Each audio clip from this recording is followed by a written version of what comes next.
গুৱাহাটীৰ হাজি মুছাফিৰ খানাত অনুষ্ঠিত উত্তৰ পূৰ্বাঞ্চলৰ হজ যাত্ৰীক সম্বৰ্ধনা আৰু সম্ভাষণ সভা। অনুষ্ঠানত মুখ্য অতিথি হিচাপে উপস্থিত থাকে বাংলাদেশৰ সহকাৰী উচ্চায়ুক্ত ৰাহুল আমিন। নিমন্ত্ৰিত অতিথি হিচাপে উপস্থিত থাকে অসম চৰকাৰৰ প্ৰাক্তন মুখ্য সচিব কুমাৰ সঞ্জয় কৃষ্ণ।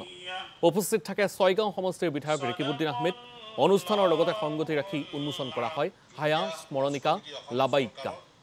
স্মৰণিকাখন উন্মোচন কৰে প্ৰতিদিন টাইমৰ মুখ্য সম্পাদক নিতুমণি শইকীয়াই।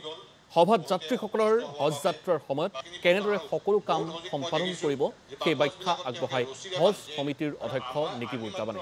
উল্লেখযোগ্য যে এইবাৰ উত্তৰ পূৰ্বাঞ্চলৰ পৰা হজ সমাপনৰ বাবে আৰৱলৈ ৰাওনা হ'ব ৩,৭০৮ গৰাকী হজ যাত্ৰী।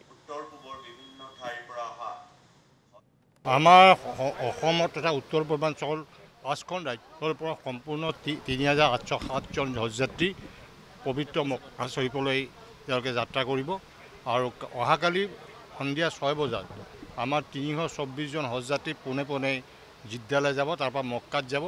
গতিকে এইখিনি আটাইবোৰ এৰেঞ্জমেণ্ট ইতিমধ্যে সম্পূৰ্ণ হৈছে। আৰু এইবাৰ এটা সৌভাগ্যৰ বিষয়, আগতে আমি ৩খনমান ফ্লাইটত যিখিনি হজযাত্ৰী চাহেবানক পঠাব পাৰিছিলোঁ, এইবাৰ এখন ফ্লাইটতে ইমানখিনি মানুহ যাব। অৰ্থাৎ এনেকুৱা এটা হাই ভল্টেজ ফ্লাইটৰ ছিট হোৱাৰ কাৰণে আমাৰ যথেষ্ট সুবিধা হৈছে। কাৰণ পবিত্ৰ মক্কা দুৱাৰলৈ যাব, জেদ্দালৈ যাব, তেওঁলোকে মছজিদে নববীত যাব, আৰু কাবা তাৱাফ কৰিব। ইয়াতকৈ ডাঙৰ সৌভাগ্যৰ কথা একো হ'ব নোৱাৰে। আৰু খাদিমুল হুজ্জাজসকলক বিশেষকৈ সতৰ্ক কৰা হৈছে। খাদিমুল হুজ্জাজে যিহেতু চৰকাৰী খৰচত চৌদিয়া যাব, তেওঁলোকে যাতে তাতে নিজে ঘূৰি যাতে নুফুৰে, আমাৰ হজ যাত্ৰীসকলক যাতে খেদমতত জড়িত হয়।